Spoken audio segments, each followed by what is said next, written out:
All right, ready? Five, four, three, two, one, hit it.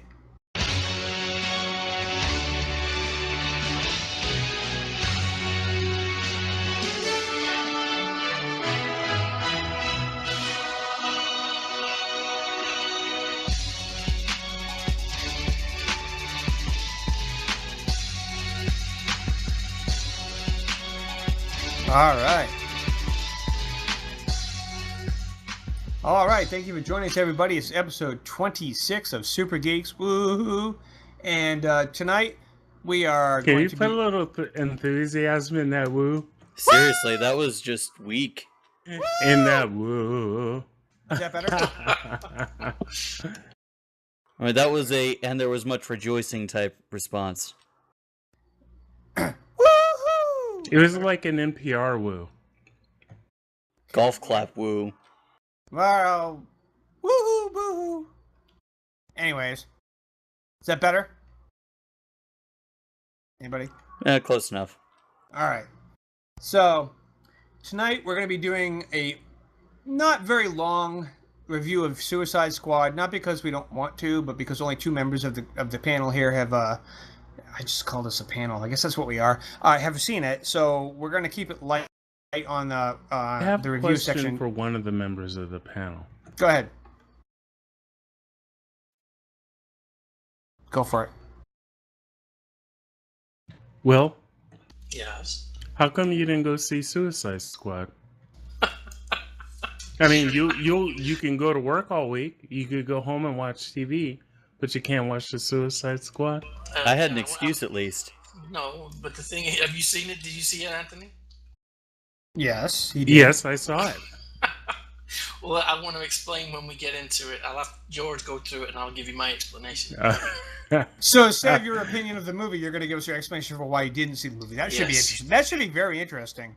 That's sort of like an anti-review. Is that even a thing now? No, it can't be an anti-review because I haven't seen it, but I'll tell you That's why what I mean. I have not gone to see it. Well, that's what I mean. It's a non-review. It's like I didn't see it. Is it a reason why you haven't seen it, or a reason why you're not going to go see it? The reason why I'm not going to see it. Okay. That's more clear.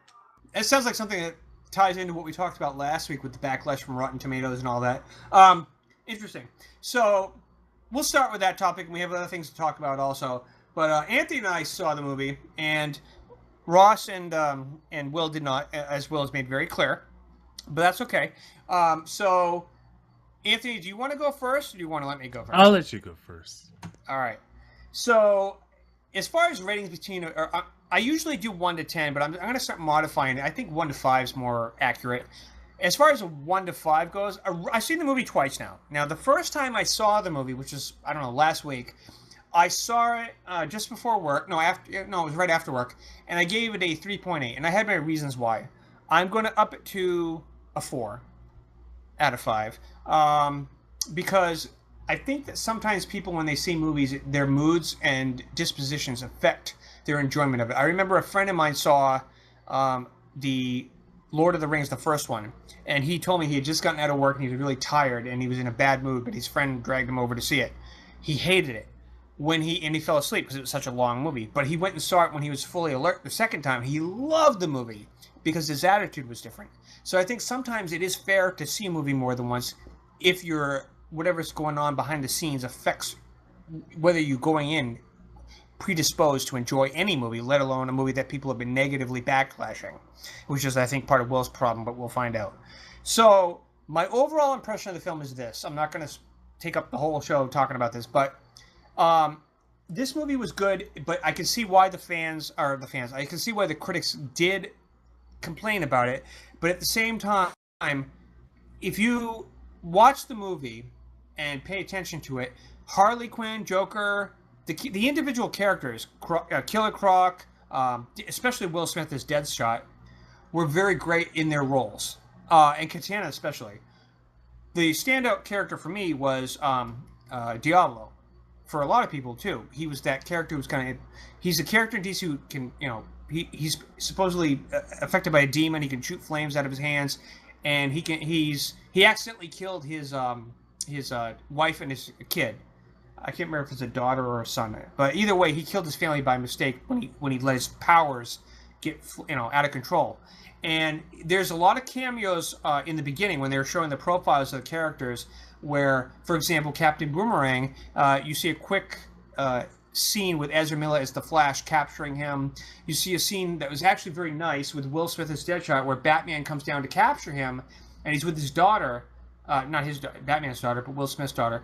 And Deadshot is about to shoot Batman and his daughter jumps between them and says, begs him not to shoot, and he drops his weapons and surrenders. And Batman, he gets him arrested. And then there's a lot of little quick flashbacks, like for origin stories.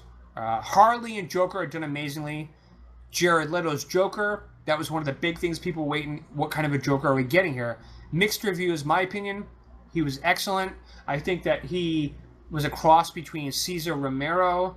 I don't see a lot of Heath Ledger in him at all. I think that he was more true to the comic Joker than we've seen on screen, but he also had his own identity. He was more, from what I've heard, they cut a lot of scenes to make him more in love with her, show that he loves Harley than he abuses her. They edited a lot of that stuff.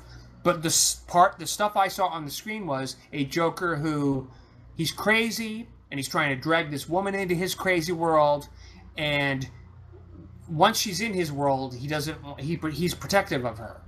And that shows throughout the whole movie. And if that's what they want to portray this Joker as, I'm fine with it. There's been some complaints that that's not true to the Joker because he's always had a sort of abusive / love affair with Harley.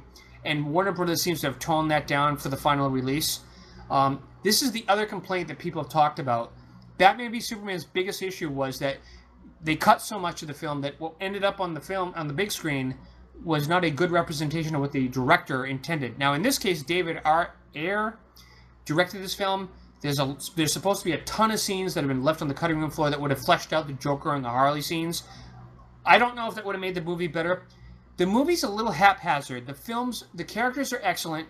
The movie itself is a little bit like a movie. It's like an MTV video with a little acid trip mixed in, but that's not necessarily a bad thing. I enjoyed it. It wasn't the structure of the whole story. It's fair for the critics to criticize on the level of being a critic, but I enjoyed it. And the second time, I liked it a little better because I noticed things I didn't notice the first time. So that's my view. What did you think, Anthony? Well, the way I look at it is this. A lot of people have been saying that the movie is scattered. Well, look at all the characters that were in the movie that we've seen for the, some of them for the first time in a long time. And each of them have to have their character development. So right. This movie introduces all the characters, and we know Harley Quinn, we know Joker, we know Batman, right? But though it's the first time they put Harley on the big screen. But right. Yeah. This is her first big break in the big silver screen. So we need her backstory, everybody else's backstory. So that's why it felt scattered. However, I looked at it like this story is about Harley Quinn and Joker. It really was. It's their love story. But you still have all the other characters that she's a part of that have to go finish a mission. Right. So I know how the critics felt. I know how the fans felt. The way I look at it is I don't go in with expectations. If I'm entertained, then I'm happy. I was entertained. Okay? So it's just that I viewed the film as a filler. And what I mean by a filler is you have Batman, you have Superman. We're going to have the Justice League coming after this movie. No, actually, what do I next? But yeah, this movie is the filler for the other films. So how is Batman associated to Justice League? Well, that's where this movie comes in. So that's how I look at it. This was a piece of a puzzle that allowed for direction towards this new up and coming movie. It had nothing to do with Wonder Woman, it had nothing to do with Superman, but it did have something to do with the Justice League. And if you notice, I'm saying stuff without trying to spoil it for people. But I thought it was a good movie in the sense that it entertained me. It entertained me. So as long as I'm entertained, I'm happy. So I was happy with the movie.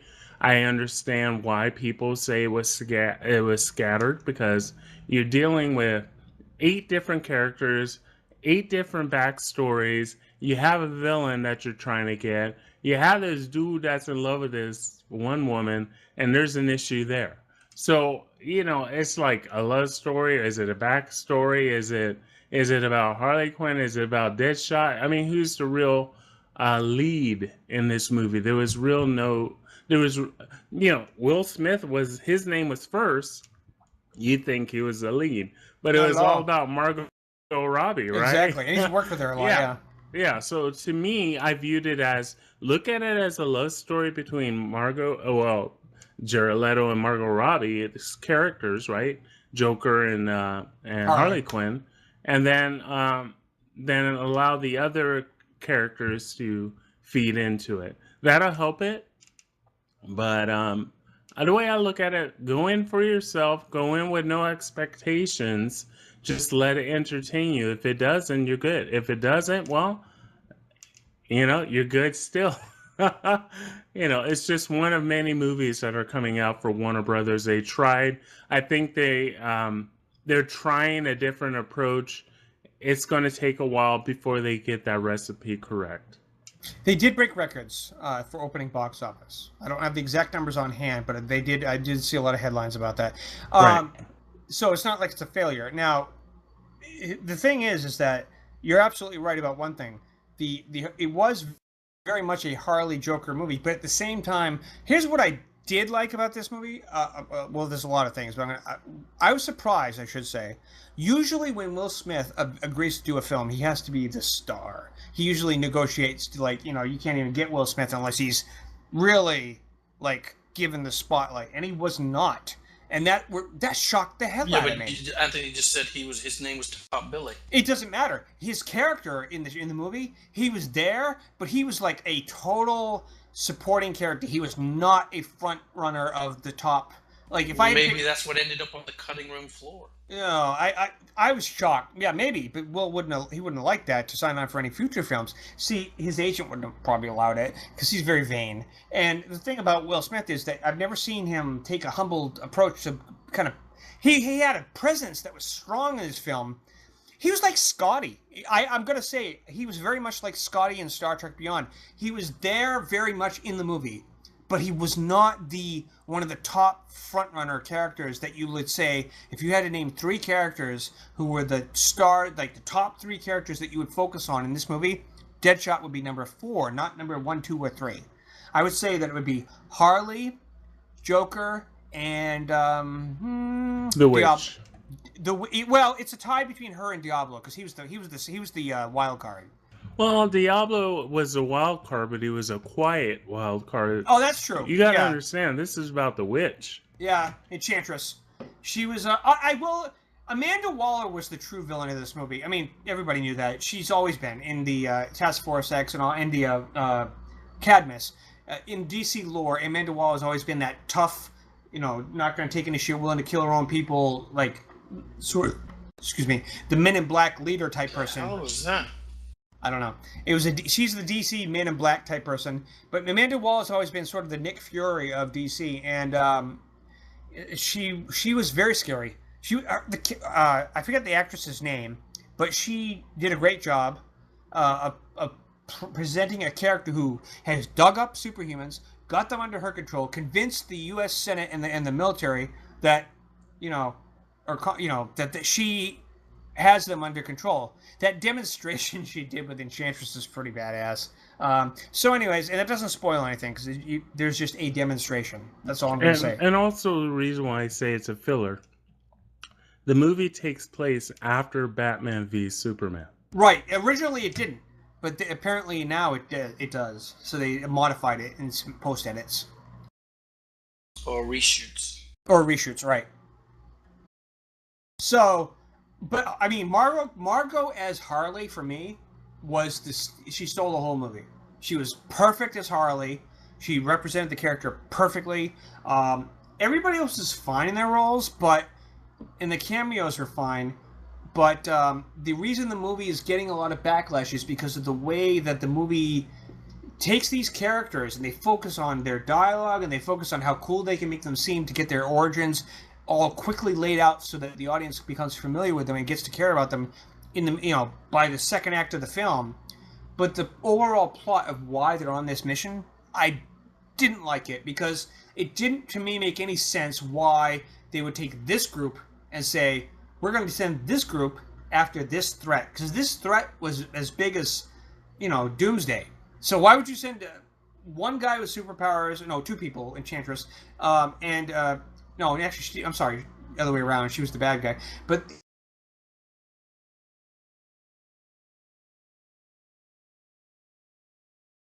going to risk a group to go into a supernatural situation, why they were the ones that were effective to take this situation out. It just felt a little forced.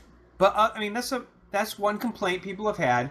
But like Anthony said, if you go in and you just lower your expectations and you just simply sit back and watch the movie, you're gonna laugh at the Harley stuff and the Joker stuff's cool. You're gonna the action scenes are great. By the time I would say by the time you get to the third act, some people may or may not be a little bit like, what the hell's going on here? And then by the end you might go, oh, it was all right. But that's the only reason why there's a little bit of negativity. But the movie's doing really well, so DC's on a kind of flip-flop as far as like how well they're doing with this franchise. They've already announced they're going to do a Suicide Squad 2. From what I've heard, Katana's going to get more emphasis on her backstory. We'll see. Anybody else? Now, Will, what were you going to say about why you weren't going to see? Let me begin by saying that I am not a comic book geek. I have never read the comics. I don't know much about them. My only experiences with them are from media, TV, movies. Okay. So at this point, I am more familiar with the Marvel superheroes than I am with the DC, except for Batman, Superman, and Spider-Man, because they have the most and the most critically, more movies about them. I don't know these people in this movie, right? I don't know much about them. I really don't care much to know about them. I would have gone in to just say, but I want to take issue with what you just said, lowering my expectation. Why should I have to lower my expectation when I walk into a movie? This is one of the things that I'm having a problem. That's a fair point. I can answer that question. Listen to me. I'm not finished yet. I have, I've bought tickets for movies that I didn't like. I bought video games that I didn't like. And I am now on a point where I'm not going to buy a video game at $60 when it first comes out. I'm going to wait 6 months or a year because I want to get it when it's half price or 75% off. Because the thing is, and I just did this with Fallout 4. I bought that half price, $30. There's bugs in it, and they haven't been fixed. And I'm like, okay, I'm playing it on the Steam, and I'm trying to play with my controller, and there's bugs all over the place, and it takes me out of the game. If this is a film that I walk in and I read the reviews, not the movie reviews, but the people who've actually gone to see it and what they're saying. Again, I don't know who they are. I don't know what class of people are there, whether they're comic book geeks or whatever. But I'm like, okay, I did buy a ticket to watch Batman Superman, and I said it was an okay movie. But then I went to watch, Captain America Civil War, and it blew Batman Superman away. And I'm like, okay, to get me to buy a ticket again for a DC movie, you're going to have to meet that standard. I'm sorry. I'm going to wait for it to come out on a video or DVD or Blu-ray, and I will buy it at that point or watch it or rent it at that point for $2 from Redbox or whatever it is.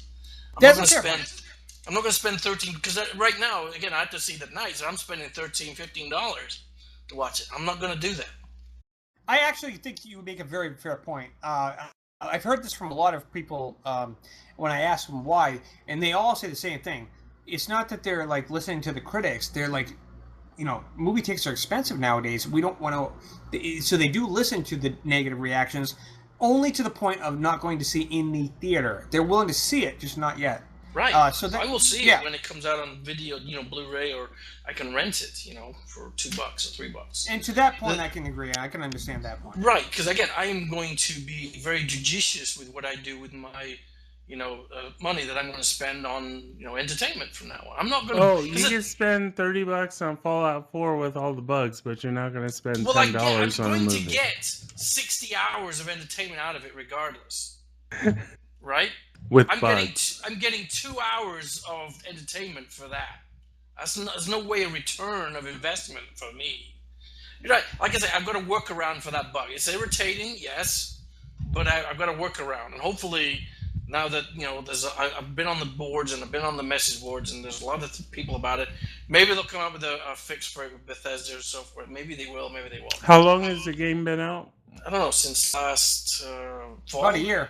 No, last fall, I think. It came out in November. Okay, so Almost almost a year, and they still haven't fixed the bugs.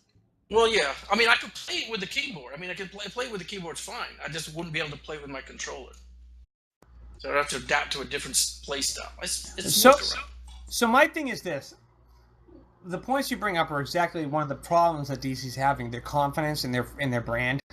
So many people are like, I've skimmed through so many like reviews and YouTube reactions and all that, and I don't like we talked about last week. Even though you weren't there, well, we talked about the effect it has. Changing the date. Yeah, well, the thing is that the DC is suffering from a non-competence issue. I mean, Marvel has plenty of reason to be competent. They've had more home runs. It's like, they got a winning streak. DC is trying to catch up, so they're nervous. So their board of directors or whoever is shit rolls downhill. They're telling them, no, this is too long of a movie. People aren't going to stay through the whole thing, even though that might be the cut that makes everybody go, oh my god, this is epic. Like another Lord of the Rings or something like that. But they're so nervous with the investors that whoever's pressured to direct the next DC film, it has to be like Patty Jenkins on Wonder Woman, which I have a feeling is going to be the home run for them. But when you're talking about these movies, especially these big blockbusters, it seems to me, and I read an article from an author about why these big blockbusters, suck this year. Because last year, they were great. They had a great year last year. But this year, it's like, okay, they had a good year. Now everybody's trying to copy what they did last year, and it's not working because people are too smart. Look, you're just rehashing what they did last year. Make your own movie. Don't worry about what Marvel's doing. Make a good story. Let me see if I can get this straight, Will. You don't want to go to a movie theater and see a movie unless it's going to be as mind-blowing as Captain America was.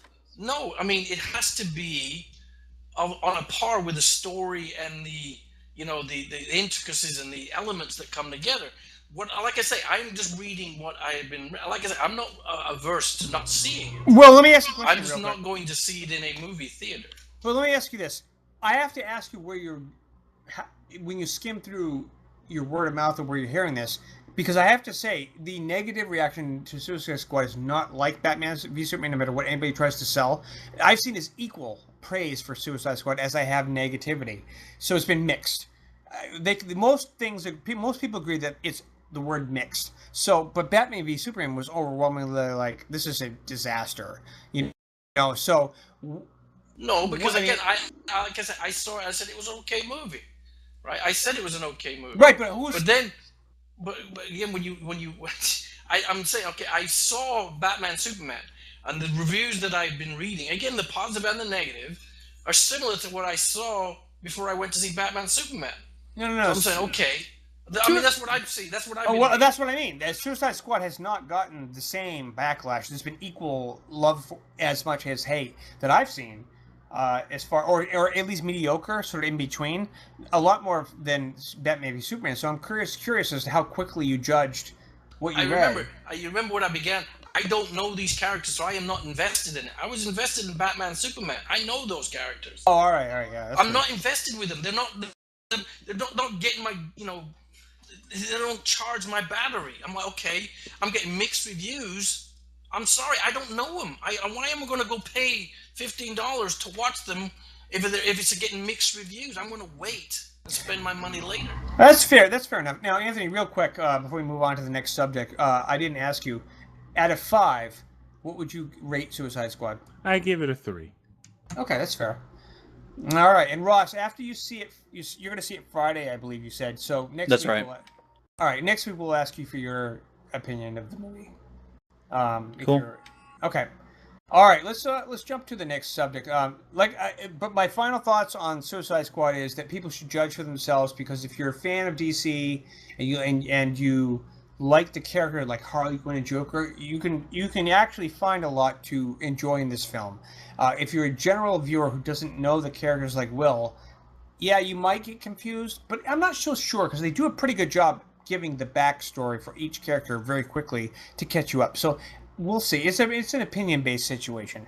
Anyways, the next subject I wanted to bring up that was in the news drops, Star Wars Rogue One, which is going to be coming out next December, has given a bit of exposition about one of their planets, and it's called Jeddah. And the director described it as a Jedi sort of a place that people who believe in the Force go for a pilgrimage. And some people are saying that it's where the biggest kyber crystal, which is the crystals that the Jedi usually use for their lightsabers, is the powers up the Death Star, and that this is where the Empire acquires it when they're finishing the construction of the Death Star, and it's all located on this planet. So this planet is supposed to have a significant, important role for anybody who worships the Force, whether they're Jedi or anybody else, including the Sith. It's a Force-heavy planet, and this is where the big battle is supposed to take place in this movie. There's been a lot of information revealed about it, as far as it being important. Where Donnie Yen's character in Rogue One is supposed to be a Force character that they recruit and they go to get him, but he's not a Jedi. He's simply a person who follows the same philosophy as the Jedi. What do you guys think about this information? And are you excited about them introducing this planet to the lore?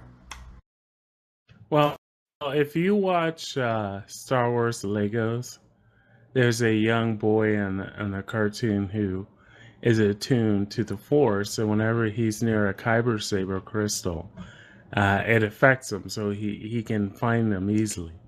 That's about as close as I know about kyber saber crystals, outside of the Jedi who originally made the first one. So, again, I'm excited for Rogue One because I want to see that story. Introducing a planet we never heard of before, well, it doesn't bother me. I don't care. I'll just see what the movie shows me. Cool. What about you, Ross? You're a Star Wars fanatic. I enjoyed the series. Yeah. Honestly, it's much like being introduced to Jakku.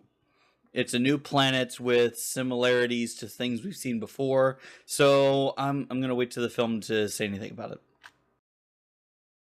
I'm a little excited about it because of the fact that the way that they're describing it is not just a planet like Jakku, like you said. It's not just a planet. It's a planet that has an important connection to the backstory of all the Force users of the Star Wars universe, possibly more so than just the Jedi. Now, the fact that the planet's named Jeddah, some critics have said it's not critics, but podcasters have said that it sounds a little bit too on point to shove it in your face that Jedi. I don't know. Maybe that's where the name comes from. I beg to differ. These people that you got to understand, there's over 1 million podcasters, and there's almost 1 million podcasts out there, and everyone thinks theirs is great. Right. There's so many people talking about this like they know, like they have knowledge of Jeddah. But it's something that hasn't been introduced to the masses yet. It's a freaking Volkswagen. Yeah.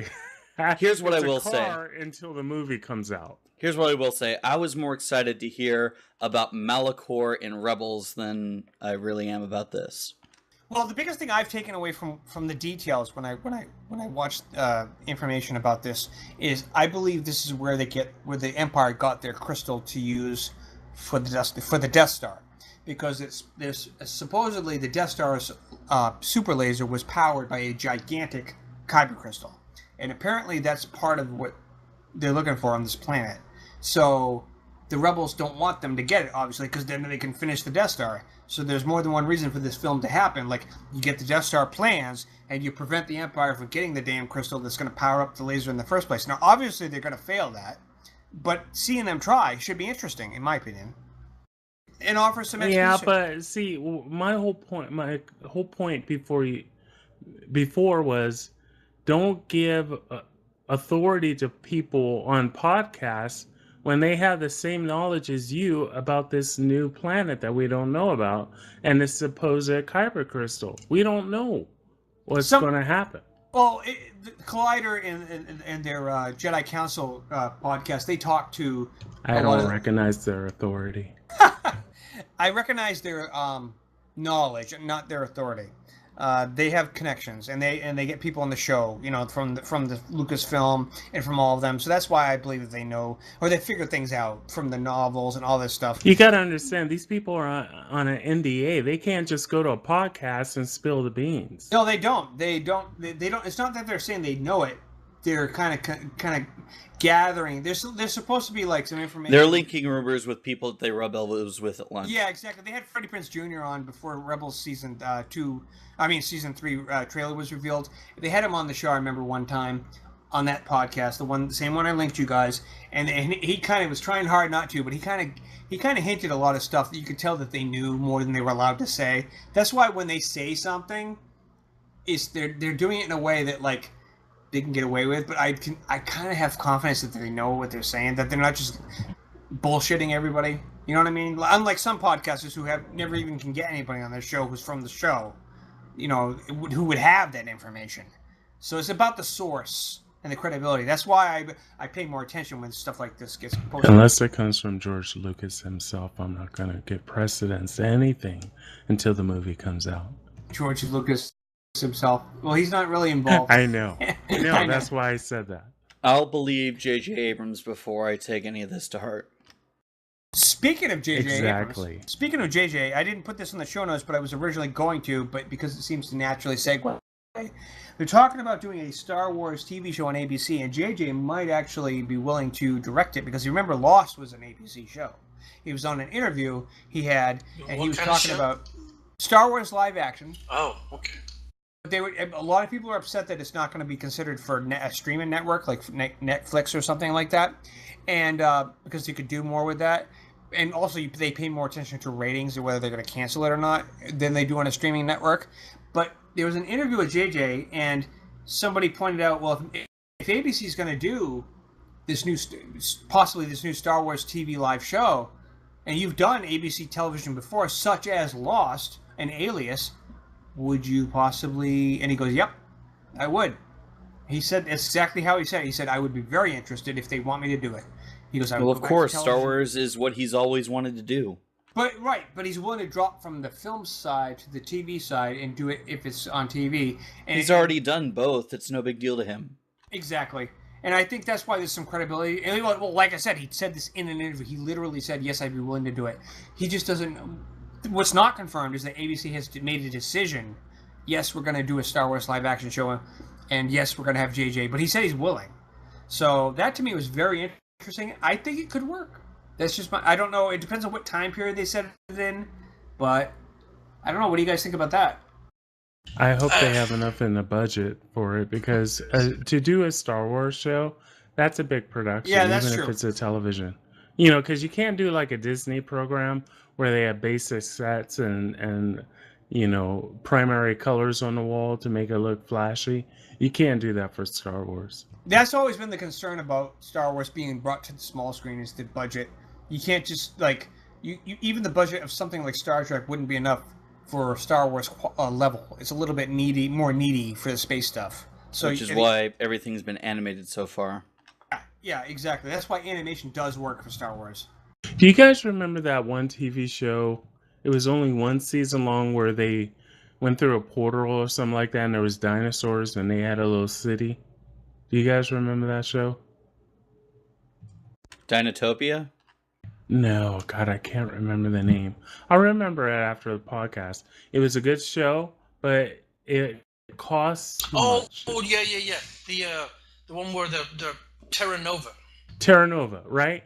That was a very good show, but it cost too much. The production was too expensive, and that's what I'm thinking would happen to a Star Wars television show. Yeah. The only way they could get away with a Star Wars television show on the small screen is if they made the story so that you don't need the heavy special effects. But I think they would be kind of... The makeup costs alone. Yeah.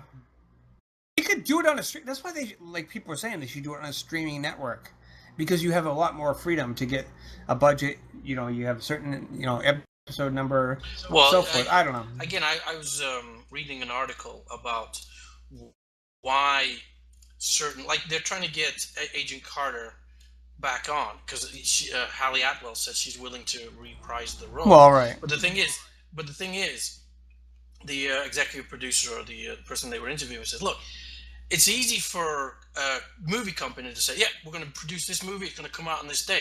But you can't do that with TV, because the TV has to say, yes, we want your product to put it on TV. You can't say, we're going to put it out on Netflix this time. Netflix says, huh? We don't know anything about that. What the hell are you talking about?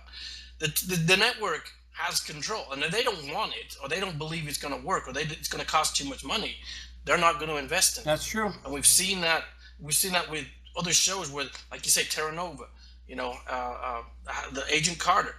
They're not producing the numbers Firefly. for their Firefly, prime example. Good shows, interesting shows, good stories, but they were canceled. Yep. Because people didn't watch them, and because they're not interested in the actual story and telling the story, they're interested in revenue because they want the dollars from the advertisements. Not so much that people weren't watching; it's because of the rating systems that they use to gauge whether people are watching or not are no longer accurate. They should use different metric systems to gauge viewership. I know they're finally bringing in the on-demand and the Netflix and the Hulu stuff. That's what because people don't watch live TV anymore, really. I mean, they DVD it, or I've been watching the Olympics. Well, that's different. But I mean, TV, nobody sits down afterwards to come in and, let's sit down at 7 o'clock or 8 o'clock, or and sit down and watch this show. They record it, or they catch it again when it's on a rerun on Hulu or something. Well, that's what people do now. So they should be taking those into account on ratings, but I don't know whether they do or not. Yeah, no, I think you might have a good point there. It's all very interesting. All right, I'm going to move on to the next subject. Man of Steel 2 is in development. Now, I think that it's stupid that they announced this right now. I don't know why they did. We all know Superman died in Batman v Superman. That's not even a spoiler at this point. But obviously he has to come back at some capacity in Justice League. Now, at some point after Justice League, they've got plans for a Man of Steel 2, because technically Batman v Superman wasn't Man of Steel 2. And I just don't understand why they bother. It's like with the Shazam announcement long ago with The Rock. They just, to me, DC has a bad habit of prematurely telling everybody their plans, and then later on it's like, oh, you know what? We projected too far ahead. Because they're telling people they're not like Marvel. They don't have like phase 2, phase 3 plans. Like, Marvel's been like meticulously like ding, ding, ding, ding. Oh, Captain Marvel, yes, ding, ding, ding. Oh, and now we have announced Brie Larson's Captain Marvel. Ding, ding, ding. They're moving along steadily with everything they've announced. Black Panther's coming. Blah, blah, blah. Because they've been planning it out for years. Right, but what DC's doing is they're making it up as they go, and I think they're making a big mistake, because they should shut up until they know for sure. Even when they announced Aquaman and The Flash, they ended up swapping directors, and they need to calm down. And they're trying to get everybody hyped, but without having something to back it up. Yes, they're going to make a Man of Steel 2. Everybody kind of figured that was probably going to happen. I just feel like them announcing it is just pointless, because we know Superman's coming back. You can't make Man of Steel 2 unless Superman's in it. So obviously you just spoil that Superman's coming back to life. Unless it's a prequel. It's not Well, a prequel. I'm thinking it's going to be how Superman came back to life. But Justice League comes first, though. That's my thing. Well, it doesn't matter. You can have the Justice League, and Superman's going to be in it. However, how did Superman come back to life after he was killed? So maybe that's where the Man of Steel 2 comes in. It's actually a Bizarro movie. I guess we'll have to wait and see. I just feel that they just prematurely announce it a little too soon. Most movies don't announce 5 years ahead unless they're Marvel, like what they're planning to do. They wait a couple of years ahead, sure. They're talking like Man of Steel 2, if they fit it into their schedule. I'm looking here. I don't see an exact date, but I'm sure it's going to be like 2019, 2020. I mean, that's kind of far away to to make a big announcement like this. Do you That's think my they're, opinion. they're again responding to the critics? Yes. They're not. It goes back to the Oh, criticism. absolutely. Like you said, set a plan. Write down an outline. At least get an outline. That's what Jeff Johns is supposed to be doing. That's why he was supposed to be Put an brought in. outline and stick to it. Don't worry about what the critics of the just boom, boom, boom, and say this is what we're gonna do. This is when we're gonna release. Don't stop responding like you're freaking out. But they have to in order to ease the shareholders. They don't really. Oh, okay, but they don't have to make the public know it. It's all about the shareholders because they are personally liable to the shareholders if they don't produce a return on investment. I get that, but the thing is that they haven't gotten the everybody a bit consistent so far. The only film that is getting everybody totally psyched right now is Wonder Woman. Justice League has a little bit of hesitant excitement, but Wonder Woman has been the one film that fans are like, I watched almost, I'm not even joking, this is going to sound weird. I watched every single, well, as much as I could find, every single reaction video on YouTube for Wonder Woman's trailer. I've never seen, not once, a negative reaction to the trailer. Is it because she's hot? No, because they think that DC's getting it right. One of the few things that they say in all the reactions, there's color, instead of like the Zack Snyder stuff. There's color. That's almost the first thing everybody says. There's color. Was there color in Suicide Squad? No.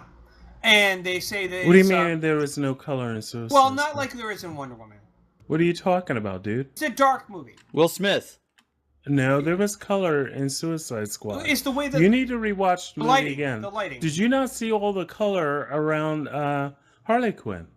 Did you not see all those colors? Yeah, okay. For her, I watched the movie in XD, high definition digital. There was plenty of colors in that movie. All right, you're right. I gotta give you that.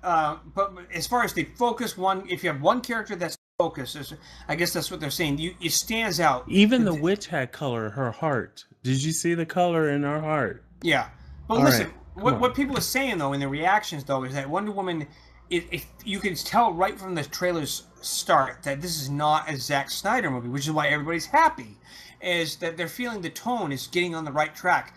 Also, they're representing the authenticity of the character from the comics correctly, and that they're not taking liberties with Superman, and they're announcing it prematurely like this.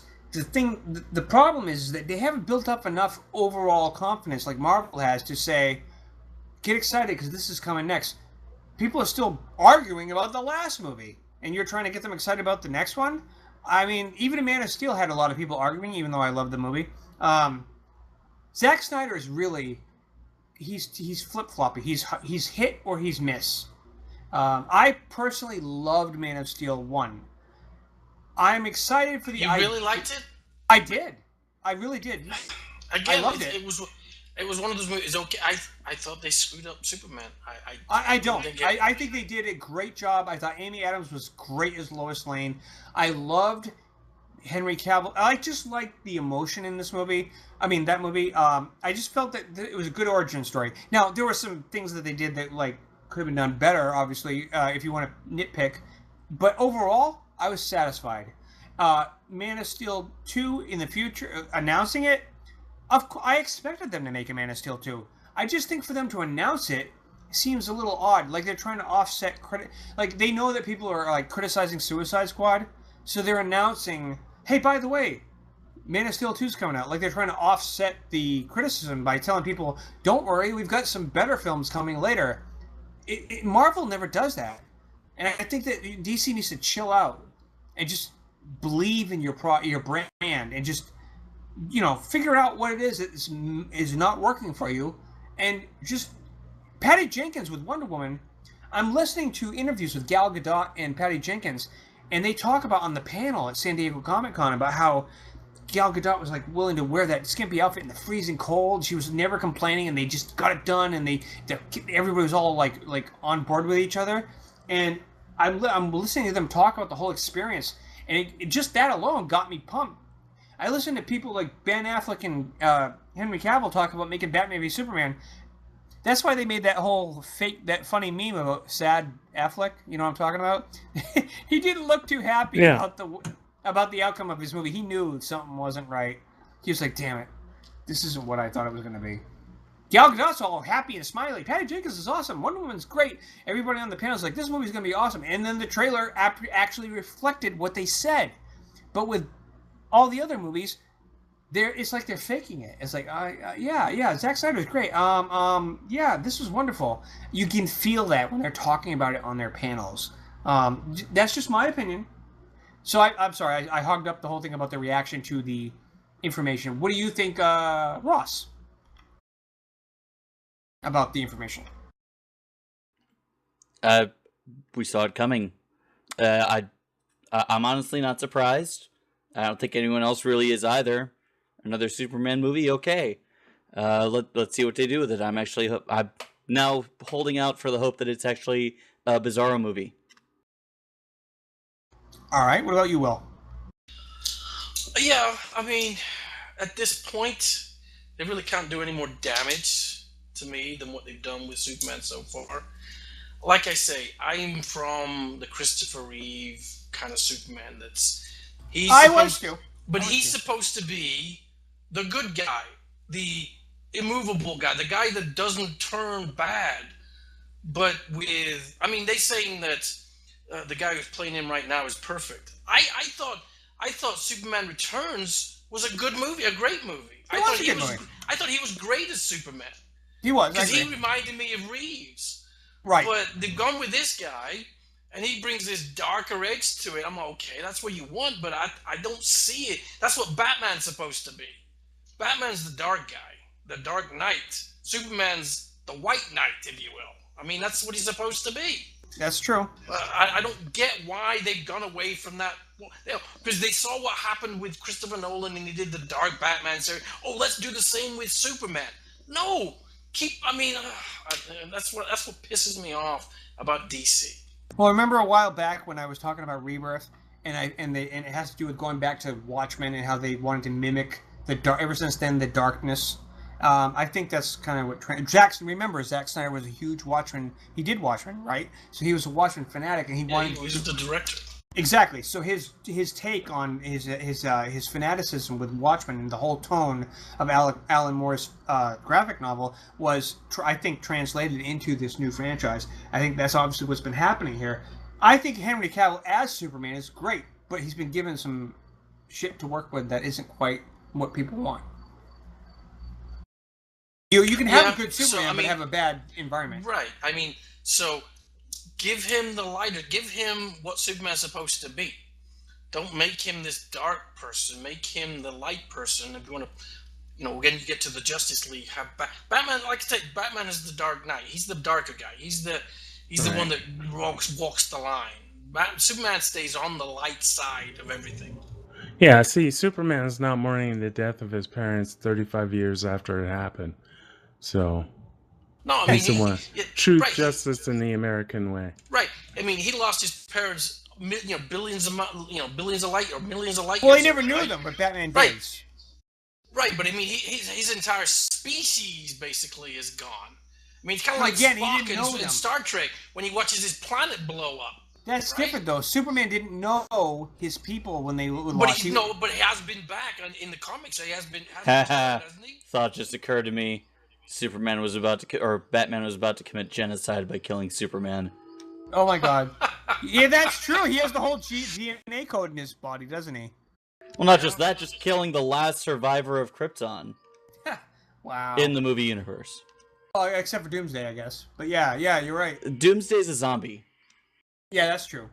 He's a Kryptonian zombie. That's a good point. I never thought. Well, Batman didn't care at that point. Yeah, no, I totally agree with you, and I agree with Will to a certain extent. I think Henry Cavill was a great Superman. I just think that Zack Snyder was the poor choice to be the one that I liked Man of Steel. I don't think he was a dark Superman in Man of Steel.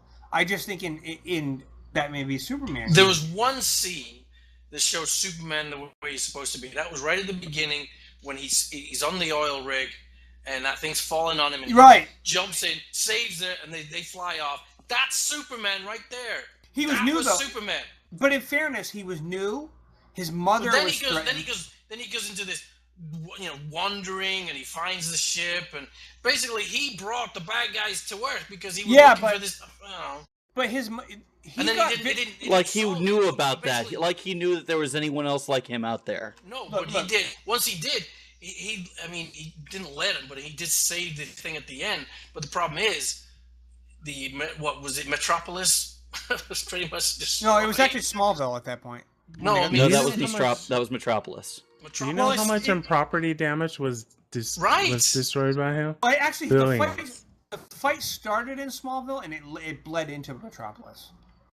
No, because again, they had that machine. It was on opposite ends of the planet, and they were going to rip it apart and turn. He stopped one side, then he has to fly to the other side, and that's where Zod was. He had that ship, and he was trying to shoot the guy because they were trying to take that plane and send it into the second ship, and he was shooting it. And then Superman shows up, knocks him down, and that ship hits the other ship, and they disappear into the Phantom Zone, right? This is starting to sound like drunk history. Yeah, but that's what I mean. So he didn't. That fight didn't start. I mean, they had a fight in Smallville, but the actual fight at the end was in Metropolis, and he should have been able to stop that. Let's get our props together. I'll do it. We'll do a reenactment of the movie with a $200 budget. $20 budget, not $200. Yeah, I'm not going to drag out this conversation. Oh, costumes are expensive, so we got to do a little bit more. We're on radio. We don't need to do it. We're on audio. So I'm sorry. I hate to sound like a hater because I'm not. But Zack Snyder, if you really look at all the problems that people can say all they want about praising Zack Snyder for he's done this, he's done that, but the truth is there's a history with Zack Snyder where he loves Watchmen. He's a fanatic about that. He wanted to carry that tone over. He did Man of Steel and then Batman v Superman. He picked the materials that were the darkest representation of all of these characters, and he thought everybody would love it. And they didn't share the same vision as him, and he's shocked that he got the backlash he did. DC's feeling that same effect because he sold to DC that I can make you all like launch your universe the way Marvel did, and you'll be right off the bat awesome because the fans are going to love this shit. Which is why he's no longer in charge. Exactly. Thank you. That's exactly what I'm trying to say. Jeff Johns came. Look at Wonder Woman's trailer, Will. You've seen it, right? I have already said I like Wonder Woman. The thing is, it's a different director. That's what I mean. It's not Zack Snyder. Batman, Superman, and Suicide Squad were made under this umbrella that was Zack Snyder at the time, and we can't get away from that. So we have to get beyond his reign, so to speak. Actually, with the next films coming out next year, which are now under new auspices or new leadership, if you will, I'm looking forward to actually previewing them and seeing what they're going to be, especially Wonder Woman. Well, here's the thing that's interesting. David Ayer may have directed Suicide Squad, but Zack Snyder directed certain scenes for that movie too. Right. So Patty Jenkins, however, on Wonder Woman, there's no Zack anywhere near that. Right, he shouldn't be anywhere near this. I'm sorry. And he's not going to be anywhere near Man of Steel 2, apparently. Oh, that's good. But that's good. But look at, all I'm trying to say is if you look at the reaction, the universal praise for just the trailer for Wonder Woman, and the fact that it's a woman, Patty Jenkins, who grew up, if you watch the panel and her story about Wonder Woman, I mean, I actually posted on Facebook a couple of weeks ago. I have this, I dug it out of my closet. I got this as a gift a few years ago. You're squirreling hard, George. No, this is related to the story. The only reason I'm telling you is, I'll connect the dots. Hang on. So I got this big encyclopedia about the history of the Wonder Woman and the comics and all that. And I posted it on Facebook because for a reason. I am not just someone who likes Wonder Woman. I love Wonder Woman. I liked the history of the character. The George Perez era, like in the 80s, was when she really got awesome. I totally understand the character, and Patty Jenkins, when she was talking on the panel, she discussed how she got into Wonder Woman and her whole history behind it, and how she tried to get Warner Bros. To get her to direct Wonder Woman for years, and then she finally got it. Long before Zack Snyder even did Man of Steel. And for her, it was a dream come true. This woman is the perfect person to direct Wonder Woman, and it shows. She believed in the source material. She was given the ability to direct it, and she wasn't influenced by what Zack Snyder did. And you look at Zack Snyder, like I said, he was influenced by Alan Moore, and he brought the style of Alan Moore, the darkness, into his movies. So when you look at Suicide Squad, which still had Zack Snyder's influence on it, up to that point, you get critics who are like torn. You don't hear anybody universally praising any of the DC films, whether it's Man of Steel, Batman v Superman, or Suicide Squad. But now they show this trailer for Wonder Woman, which is completely separated from the Zack Snyder influence. And what happens?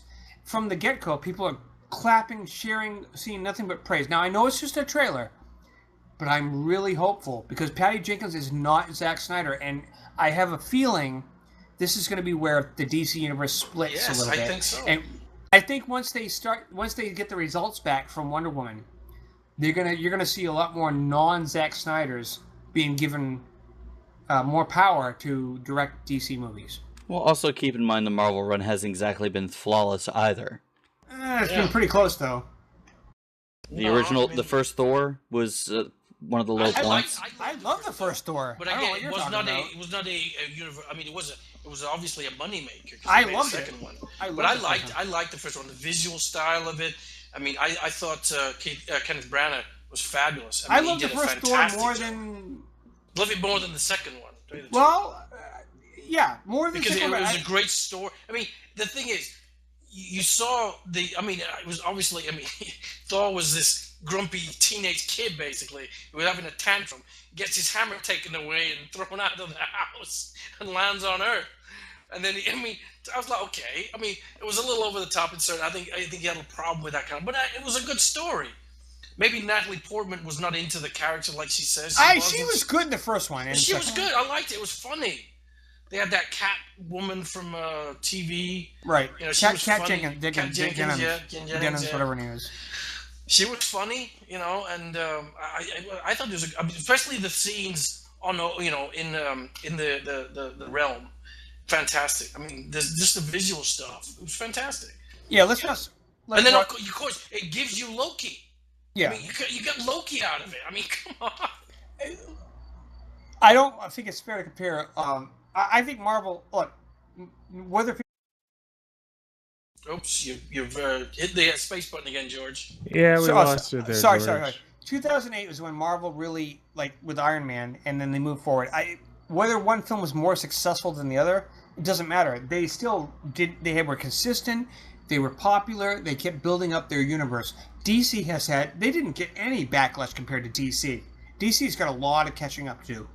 Yes, but they're not taking the approach like Marvel did. They're trying to catch up immediately. Exactly. Instead of laying small little ground, taking little baby steps. They made a mistake. Learning I think the one thing I'm going to take away from, in my opinion so far, is that the mistake was putting too much in the hands of Zack Snyder. Oh, yes. They should have broken it up more. The director, but have somebody above him who knows the material. They have that producer, the CEO, right? He's not the director, but he tells this is what Kevin we Feige, want. right? Yeah, Feige. This is what we want, and then he lets the directors direct it, but he has ultimate say. This is how we want it to move. He basically shepherds it, if you will. They don't have anybody like that in DC. Well, they do now. They have Jeff Johns, but that they have to course correct because Suicide Squad was already almost done when Jeff Johns got announced. Yes, and then they made those reshoots. Right. So now we have to have the confidence, and this is the problem, though. I personally understand that now they have Jeff Johns, and Jeff Johns has been proven to be amazing. And I believe that they are going to fix things going forward. But the audiences out there, Suicide Squad was already almost done by the time they announced Jeff Johns was pulled in. So we have to kind of look at it from Justice League and Wonder Woman going forward. It's under a new direction. But the patience for the fans hopefully won't hurt the box office when it comes to them giving it a chance once this new direction comes in, because it's almost like saying, "Oops, we made a mistake. Let's fix it." Will you? And hopefully the fans will allow them to do that. And then I think they will, as long as they. Again, it's about producing a good product. If they produce good films, people will watch them, and that's been proven last year. When you're trying to do a sequel or create this multiverse, or whatever it is, just tell a good story. Like this author that I mentioned before, he was saying, look, these movies now, they put all these characters together, and then they have shots of what you do for the next movie, like you did in Batman Superman. That wasted shot of Wonder Woman sitting down looking at the video of Flash and whatever. I mean, that was a wasted shot. That's a wasted scene of setting up the. I actually like that. But it's not really necessary. You could have done it in a different manner. But they did it to set up future movies. It was. I don't know. I mean, to me, no. It was like, okay, why is that integrated in part of this movie? Well, like you said earlier, you actually answered your own question a little earlier. They need to catch up. They need to do it quicker. So this is their way of kind of crunching it. But they're doing it. That's the wrong way to do it, because people are put off by it. People are not stupid. They see when you're trying to fill stuff in and set things up. It depends on how they do it. Like the scene where she saw the photo of her and Steve Trevor and all those guys back in World War One. That was cool, and it's good for. Well, setting up Wonder Woman again. It was a setup scene. That scene, yeah, I know what you're saying about the other stuff, but that was just their way of segueing into like how they're going to recruit the Justice League members later. If you saw that trailer for Justice League, how he knows about who to go look for, the Flash and the Aquaman, and people like that, and the Cyborg. Anyways, yeah, so DC needs to kind of step up the game. On that. All right, yeah, there's something wrong with your microphone. Oh, sorry. Okay, so anyways, let's go on to the next subject because, we can talk about DC for forever if we really wanted to. Yeah. So Whoopi Goldberg apparently, I'm not going to talk about this for too long unless you guys drag it out, but Whoopi Goldberg apparently has been saying she wants to be on the new show Star Trek Discovery. Now, we don't know what time confirmed period that it takes place in. Guinan, the character she played in Star Trek The Next Generation, is a very old character. She's been around since the 1800s. She's an Elurian. They're a very long-lived race. I don't know. What do you guys think about this? Whenever an actor says they want to appear on a show, William Shatner said the same thing. It doesn't surprise me at all. You ask any actor or actress if they want to be on a big-name show like Star Trek, especially if they've been on Trek before, they're probably going to say yes. I'm not for it. I mean, we've seen her on Star Trek Next Generations. We've seen her in the movies. Let's have an okay. I mean, let's just retool it completely. I agree. No previous cast. No cameos. Just set it up completely different and set up a new stories. If she plays the same character in The Color Purple on the new Star Trek show, I'm all for it. Yeah, I'm not a big Guinan fan. I mean, she was fun for The Next Generation. She was fine for The Next Generation. It was a fine character. It was a nice character. She was fine. I'm sorry, you can't bring her into the new Star Trek. She's had her time. Yeah. It's time for her to, go to the cons and get your adulations that way. I agree. I don't think there's a need for it. The character has a reason to be alive. I mean, again, it depends on when they set the time period. But hey, real quick, I do want to bring this up. Will made a comment. He says, "Just go to the conventions, right, and get your adulations that way."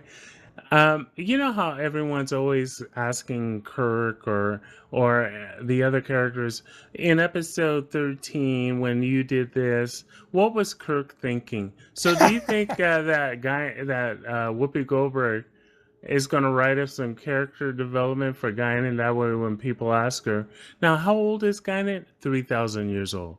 Whoopi Goldberg made her first con appearance ever at the 50th anniversary convention. Okay. Anyway, so what I was saying was, do you think she's going to come up with some backstory on this Guinan that was never brought up even in The Next Generation? I guess it depends on if Brian Fuller cares if he ever asks her to come on. Or, you know what I mean? When they because you know how the fans are, right? Yeah. So what was Guinan's inspiration, or what was Guinan like when she was a teenager? We don't know, and we don't care. But somebody does. Somebody does. You're right. Probably Whoopi. I don't care personally. I mean, the character was fine, but I think I agree with you. Now it depends on when when the story takes place. If this show takes place in a time period where you want to sometimes show Guinan, like, because she is older, like we all said, and it happens to work out based on the time frame, fine. But don't just squeeze her in there for the hell of it. Yeah, let's just get an all new cast. brand new actors and actresses and let us get to know them. There is one thing. Brian Fuller did make a tweet that was interesting recently. He hinted that based on the makeup that was shown in the Twitter tweet, we're going to have an Andorian as a one of the bridge officers. So I think that's kind of cool, because I think it's cool to have a regular be an Andorian. Because nowadays we can get better makeup, better effects. It might be an Andorian, although it could be right. something completely different. We never know. They should get a Boolean, because that way if he gets shot, he spews acid Yeah, out of his body. Yeah, that'd be awesome. I know what Anthony's saying. They supposedly their blood is acidic. Yeah, that's why they say humans and Booleans shouldn't bonk or whatever. They in one episode. Anyway, I think it's an Andorian, Ross, because I think it was an early makeup thing before they put the blue on there. The antennas are very much looking Andorian, but I could be you could be right. It could be something new. Because in the original series, they were in the back. In Enterprise, they were forward. These looked like came out the sides. I just think it would be weird if they decided that they want to make antennas that look like Andorians. It Andorians. could be a Boolean Andorian hybrid. It's possible. Nothing's impossible. I think it's just a tease that's supposed to get people talking. And hey, mission accomplished. No. So you're saying that they're moving the antennas on these characters? They have the They have these two. The picture they show is. It's an early prosthetic thing before they do the makeup part, where they have like an orange scalp, and then there's these two like protrusions where the antennas come out, kind of like a horse penis shaft thing. Not that I know. Good description. Really, George? Yeah. It's the only thing I can think of because it's actually accurate. Did you get traumatized at the zoo? Yeah. But the antennas come out. It's orange on the scalp and the protrusion part, but then the antennas are white. That's a rag. Okay, but either way, is that what they call it? But either way, the point is the actual antennas look Andorian. It might not be, but it just if they're not blue and the person doesn't have white hair, I doubt that it's Andorian. No. You got to understand. This is the stage of this picture was before the coloring is applied. Can you link the picture in our chat so we can see what you're talking about? Because I have no clue where you're going with this. That would be like me saying, "Well, I saw a chameleon change its colors." And it looked like a gecko, so it's got to be a gecko. I swear, it's a gecko. Yep, just hang on 1 second. All right, we're hanging. I'm definitely hanging. Mm-hmm. Sure you are. But anyway. All right, I found it. Hang on 1 second. All right, link it in the chat so we can see this photo of this supposed alleged Andorian. An alleged Andorian. The alleged Andorian. There we go. Let me click on this. There you go. That's Brian Fuller. I mean, that's... It's Brian Fuller teasing us with the Star Trek Discovery. Right. The alien. He tweeted this. Dude, that's the same Andorian from Enterprise. That's what he tweeted. Well, that's exactly it. That's Brian Fuller, man. Oh, wait. Scroll down. I can see now when you click on it. So there's white things coming that's up. Not Andorian, dude. Look at them antennae. That's not Andorian. You don't think so? Yeah, that's something else. No, that's not Andorian. Else. That's something else, dude. Yeah, you could be right. No, I am right. Trust me. That don't look Andorian. They're too big. That is not Andorian. Oh, I see what you mean. You have to click that tweet thing. Yeah. You could be right. Yeah, no, I am right. Trust me. That's good. If it's a new alien, that's good. Trek needs to introduce new aliens.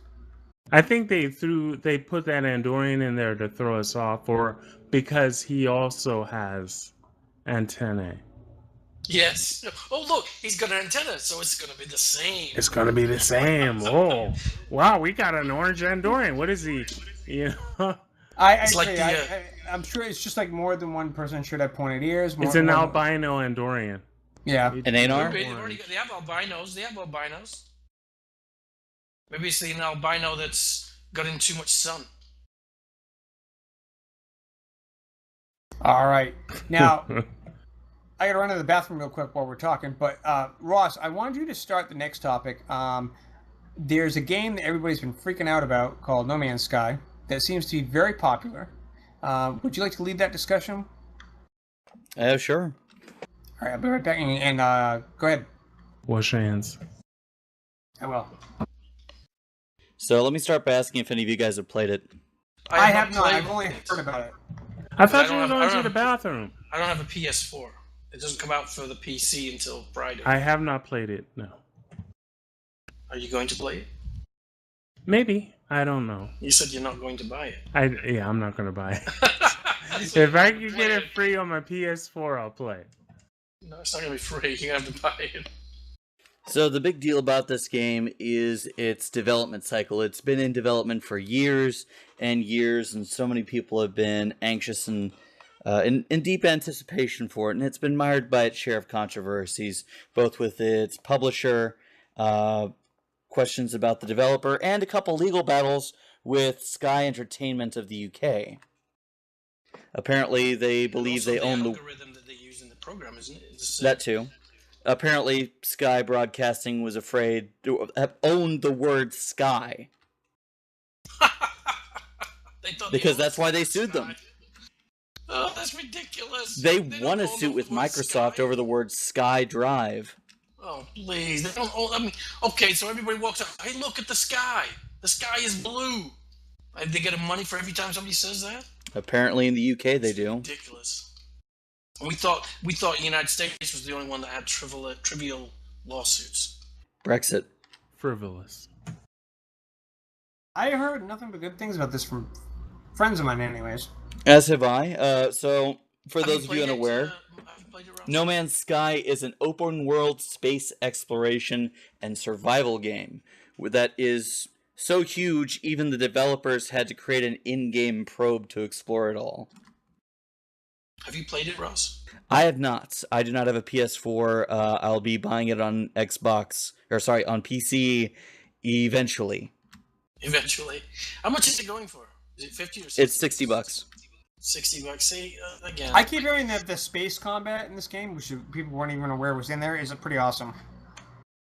It seems very reminiscent to me of a lot of different games. It looks familiar to Elite Dangerous. Yeah, that's what I play. But the idea of, in real time, going from space to ground is pretty interesting.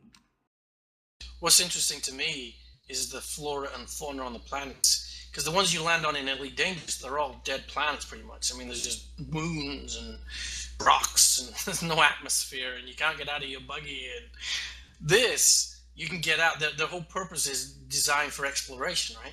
Yeah. That's what they want you to do. They want you to fly around. That's how you make your money. You discover something, you send the transmit that information back, and they put some money in your bank account. And when you fly around and you find a space station or an outpost or something, you dock with it. They got stuff there, NPCs that you can buy stuff, upgrade your ship, buy new ships, upgrade storage facilities. And it looks, again, it's, for me, it's similar to a probably much more expansive than Elite Dangerous. Because there's 18 quintillion planets that are in this thing right now. It's supposed to be too big for anyone to ever fully explore. Right. It takes about 580 something billion years to find every planet, right? If you wanted to do it individually. What's that noise? It's just mind-bogglingly huge. If everybody on the planet was discovering a planet per hour or day, whatever it is, it would take 78 years. That's everybody on the planet, so... Yeah, I mean... It's quite a feat. Yes, but... Again, to me, what's interesting is this is a little indie company. This isn't one of the big companies, right? Right. Well, they're a Hello little indie Games company. is obviously good enough for... It's an indie company, you're right, but they obviously... But it's small. It's small. They said they had like 20 developers on it. Yeah, but they got something PS4. like Assassin's Creed or... some of the other big blockbuster things that are coming out. Maybe. Take 400. I mean, they had to have impressed PlayStation, obviously. Yeah, they impressed it because of the algorithm that allows them to generate. This is what is surprising to me.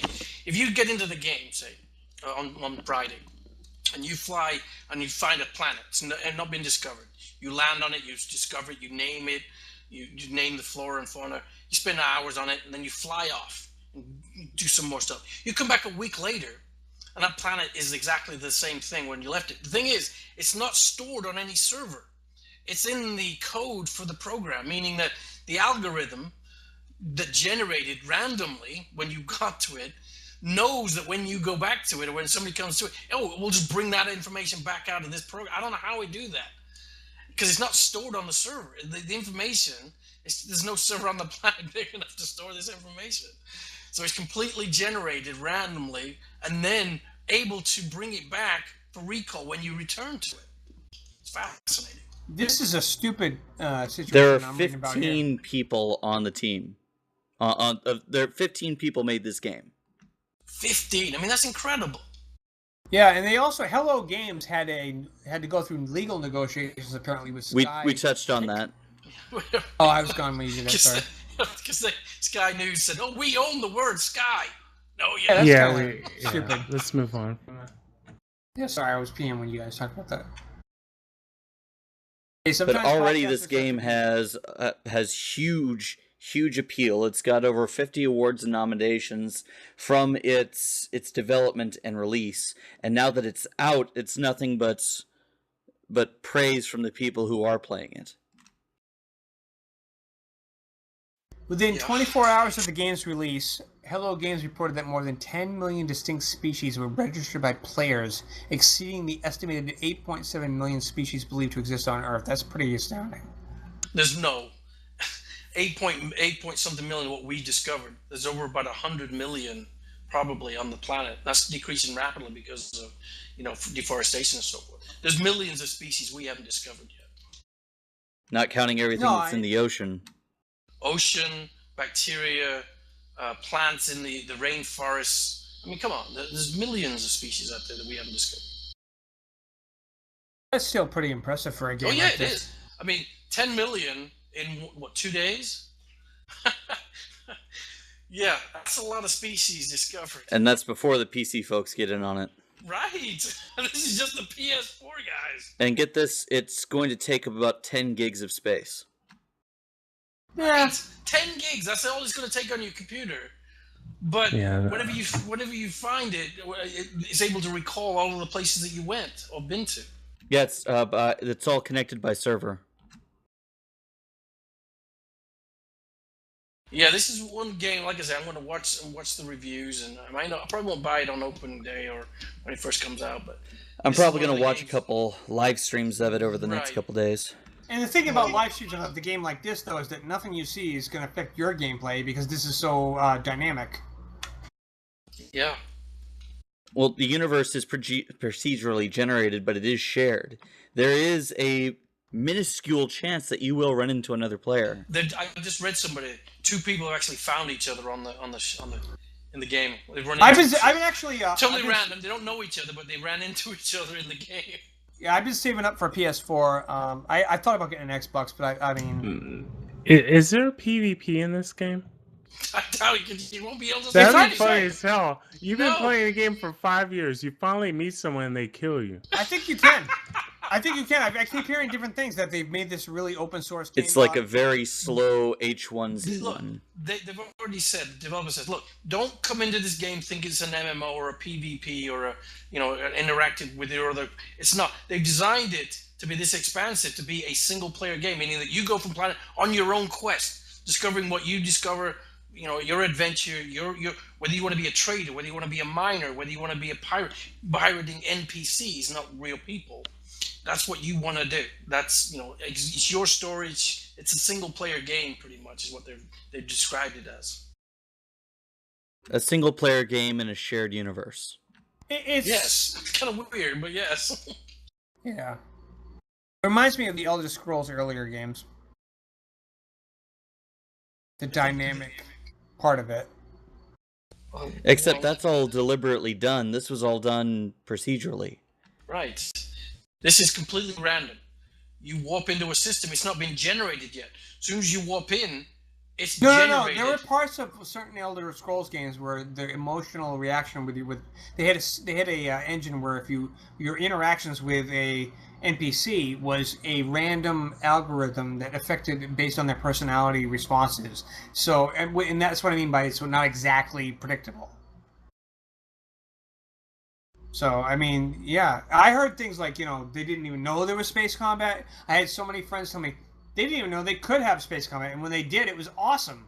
They were like, it wasn't just the fact that you could just suddenly do space combat when they didn't even advertise that.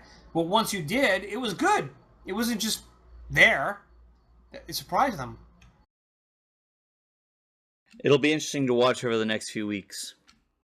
Definitely. I'm Hey, curious as George. to. Yeah.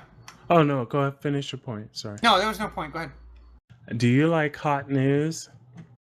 I love hot news. Well, we got some hot news that just came out tonight What's in the that? new Star Trek TV series. So Brian Fuller, I posted the link Oh, okay. in there. You guys can see it. So Brian Fuller says that the star of the show won't be the captain of the Discovery, but rather a lieutenant commander with caveats. He says we've seen 6 series from the captain's point of view, and to see a character from a different perspective on the starship, one who has a different dynamic relationships with the captain, with subordinates, and it gives us richer content. So I that's like something this. new. I Yeah. love this. I'm looking Yeah. at So that came out tonight while Nice. while we were recording Scooped! the show. We scooped it! We got this. I'm gonna hit If it's this. going to be a lieutenant commander, they're not even going to be Anthony the first gets all the officer. kudos for Yeah, this one. so this person will be a lieutenant commander, Will it be a and Richard? and they will be more likely it's going to be a female, and it'll be from her point of view. Yeah, Will it be a they Richard? say. Now, here's what I keep hearing. I don't know. Now that you brought that up, I kept hearing that the plan was, or according to rumors, that Gina Torres from Firefly and Suits was going to be the new captain. Now, that's very possible. Fuller hinted a lot of things that lead a lot of people to believe that's the conclusion. But just because she's the captain doesn't mean she's like you said, she's the focus. She sounds like it sounds like the way they're doing it is they're going to focus on a character, and the captain's sort of like this the guy who's in charge of Mulder and Scully on the X-Files. He's there, she or he is there, but they focus on what the other character's doing. I like this. I do too. So there's a question: how close will the Discovery look like the Enterprise? Saucer section, the cells, and the design that they leaked early on. As I said, it has changed considerably. So the ship that they leaked has changed considerably, but it's still very much inspired by that ship. All right. That could mean a great many things. Yep. So it's going to be interesting. We have some new information, and George is going to get that link out to everybody. I don't like the way the header is for it though, where it says TV series to have a female lead, because everybody pretty much knew that. But the point of view thing you were talking about, I wish that had been the header. Well, the reason why they said that is Brian Fuller did speak with Mae Jemison, the first black woman in space. He had a conversation with her, and he says while thinking about how to cast this role, he had that conversation, and he says it was interesting to send out her outlines and start talking about the character and get her perspective on what it's like for a woman in the sciences. So the sciences now, when we still have a lot of issues with women, race, and all that stuff. Now, fast forward 250 years in the future, and now that same character is going to be in this series. So, supposedly we equalized all that. There shouldn't be any issues, but we'll see it from that person's perspective. That's awesome. Yeah, so it's going to be really good. So that's hot news, George. There you go, baby. That's what I'm talking about. Awesome. So I've got another bit of hot news. You might be interested. Go for it. So let me post the link in TeamSpeak, and I'll get your reaction.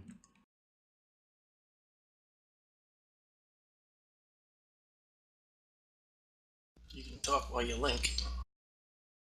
Ocean's 8. So, I know some of you guys had mixed feelings about an all-female Ghostbusters. How about an all-female casino heist? This is not going to work because these bitches are going to be competing against each other. All women compete against each other. I just can't see them working. You know, because somebody hates somebody. On the crew so far, you got Sandra Bullock, Why is it called Kate Blanchett, Anne Hathaway, Rihanna, Helena Bonham Carter, Mindy Kaling, and who the hell is Aquafina? That's a hair, for hair control. What do they call that? I'm bald headed. So no, the thing is it Ocean's 8? So there's only going to be 8 in the crew. Apparently. At this point, casting is still fluid, and while there aren't any confirmed cameos from the original cast, Ocean's 11 director Steven Sonnenberg said, who will be producing the film itself is based on a script written by Olivia Milch.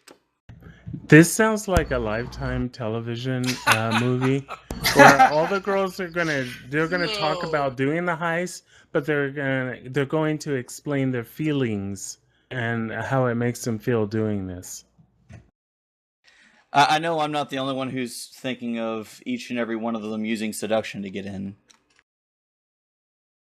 Wow. But then I'm reminded of the scene where a chick's trying to get backstage, flashing every security guy on their way, and then they hit a barrier with the first chick guard. Well, it does bring up a point. I just read something where it looks like even though Ghostbusters did okay at the box office, it's actually going to be under what it was projected to be, so they're not going to make as much money as they make. They might be even losing money on it from this Ghostbusters remake. Oh, so that happens. If that's the case, and again, is it sexist where people that didn't want the female cast didn't go see it? I mean, I didn't want to see it because the Ghostbusters is old news to me. I mean, it's from the 80s. They had one, because they couldn't even bring Ghostbusters 3 with the original cast together. Those guys were fighting and, wouldn't talk to each other, so they couldn't get that even off the ground. I haven't even seen any of the Ocean's movies.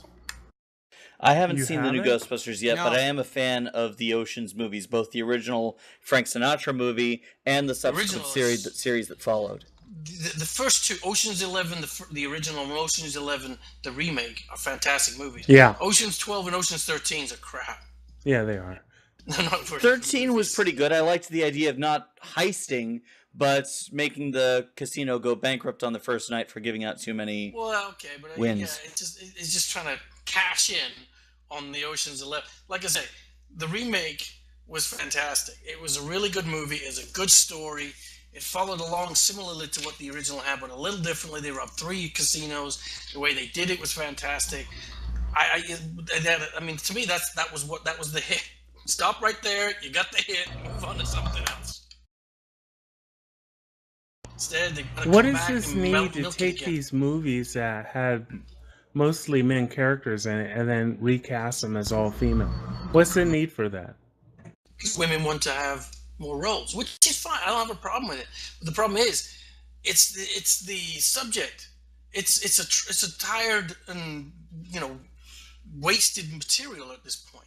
They could have do something totally different. Why don't they do a Saving Private Ryan type movie with the females in the military or something, where they have to save Bryant Judy Blair? I don't know. Whatever. I'm actually kind of curious about this movie to see how it works out. I like heist movies where they come up with a plan, they execute, and then everything starts to go wrong one after another, and they all have to improvise. In this cast, with the exception of Aquafina, they're all excellent actresses, and I think they do well.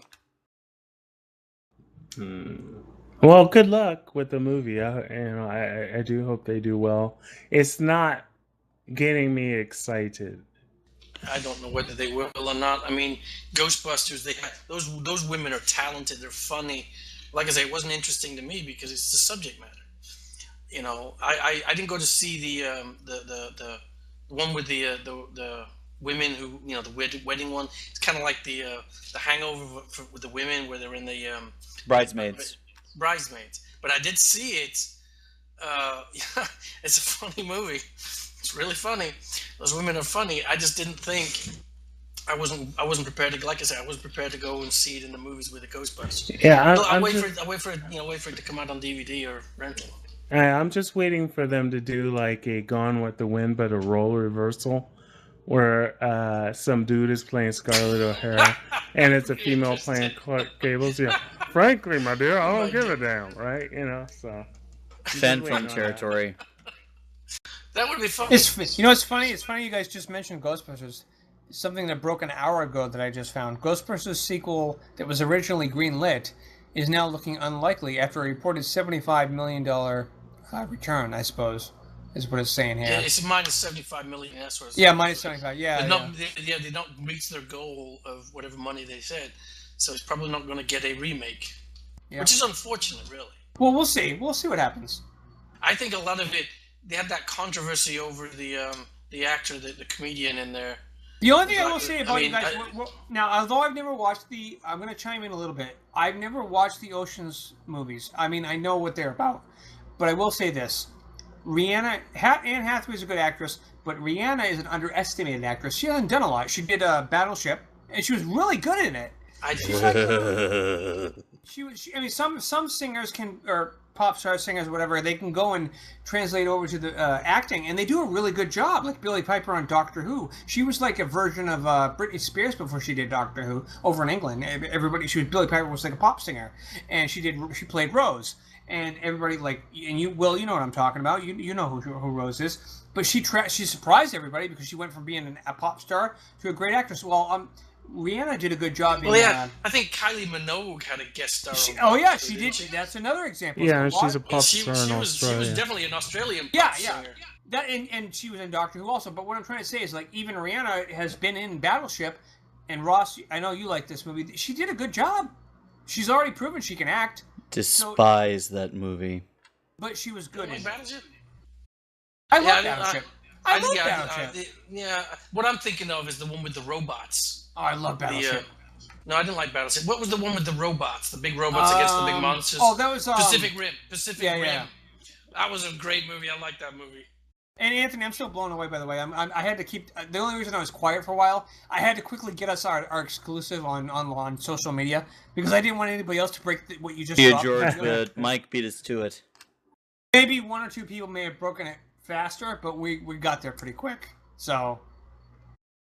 Damn. It's all good. It's all good. I'm sure there are, like I said, there are a million podcasts out there, and they're all getting their info out. Your news is not just breaking; it's big. Everybody's been waiting for more information about Discovery. And this is the prequel sequel has been confirmed. It's a female main character. It's a female lieutenant commander, and not focusing on the captain. That's a big deal. Yeah, so we get to see it from a different perspective, which is awesome. Yes. And the character probably will progress, obviously, throughout the show, and that'll be good. Yeah. I mean, this is interesting. I mean, Brian Fuller did promise this was going to be told, from a novel point of view. So, I mean, a novel-type style of storytelling. So, a persistent story is what you're saying. Yeah. I mean, well, he described it as like a novel in the panel. How that means, how it translates, who knows? It's not going to be It's not going to be anything like the Treks we've seen before. You can't just look at it like the same formula as TNG, DS9, and Voyager. So. And I think that's a good thing. I do too. It's time for some change-ups. But I'm this gives us more information. We do by narrowing down the time that it's pre-Kirk. It kind of falls in line with all the rumors. So we're fairly confident that's why they sued Axanar.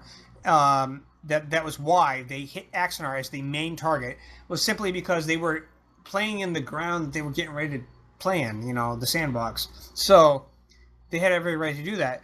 Number two, though, that they're doing this, focusing on a female character from a certain point of view is interesting. How they're going to do that, I'm just really interested to see. Wait a minute, you just said it could be a female captain. But it may not be the lead of the show. No. They've already almost confirmed that there's going to be a female black captain, and it's probably going to be Gianna Torres. That's aside. that doesn't mean anything. If the character focuses on a female lieutenant commander, that is separate from the information about who the captain is. Simply because they're announcing who the captain is doesn't mean this is about the main character of the show. That's the whole point of what Anthony dropped. The character who's the captain is going to serve us like the commander and beyond, like in the background. They're going to be there, but they're not the focus of the show. So they're simply saying who the captain's going to be, but they're simply now twisting it like, but that doesn't mean she's the main character. You know what I mean? It would be like this. It would be like if Ensign Rowe or Wesley were the main characters of, that's a bad example. If Ensign Rowe was the main character of TNG, but Picard happened to be the cast as the captain, and he was there for her to rub off against, that's what it's comparable to. It would have focused on Rowe, that's all. So it wouldn't have kept switching perspectives, like, what's Picard doing? What's Riker doing? It seems like it's going to simply focus on this woman, and when she's in her environment on the ship, she interacts with her captain and her crew. And they have to cast them, obviously, so they have to announce that stuff. I'm looking forward to it more and more. Yep. And this takes place 10 years before Captain Kirk commands the Enterprise. Roughly, yes. So, yeah. So it's going to be interesting. You know, it's 250 years from now. So, well, you know what? Let's give it a shot. Let's see what happens. Exactly. We're actually almost at the 2-hour mark. There was a lot of interesting subjects tonight to cover that blanket, so I'm not surprised that we went through it so quickly. But Anthony, that news drop, man, I'm telling you. All right. So, guys, I never asked in the beginning because I've been switching it to the end, but let's start with Anthony. Anthony, where can people find you on social media? You can follow me on Twitter at Anthony Battles. Excellent. And I am George. You can find me at Chooch99A on Twitter. What about you, Will? On Twitter at Intrinsicus, that's Intrinsic with the US on the end. And Ross, and go for it. You can find me on the World Wide Web at www.iliveloveplay.com, Subsailor680 on Twitter and Twitch. Super Geeks is a Live Love Play podcast produced in association with Busy Little Beaver Productions. Absolutely. I knew you were going to say all that. That's the only reason I didn't say it before, because I know you like to say it. I'm just kidding. But anyways, yes, like Ross said, you can find us on liveloveplay.com. Is it .com? I'm sorry. iLiveLovePlay. Yes, .com. Right. And also, we are syndicated by Subspace Radio, and you can find us on subspaceradio.net, usually on Thursdays. You can check their local schedule for your local schedule on their website. It's usually 2 p.m. roughly, give or take, on Thursdays, like tomorrow, actually, if you are on Eastern Standard Time in the USA. Otherwise, just check your local time. And, yeah, so... George? Yes? Guinan can defeat Batman. I don't know about that one. Trust me, she's living for thousands of years. I think she has the knowledge. She did stab Q through the hand, and he's a god, so... There you go. All right. Okay, you guys. Well, thank you for joining me today. And I think this is a very interesting show. Ross, next week, we'll get your reaction to Suicide Squad. We'll get your reaction in about a year after it comes out on DVD. Probably like episode 50 or 70. I don't know. New Super Geek segment, Will's DVD review. Exactly.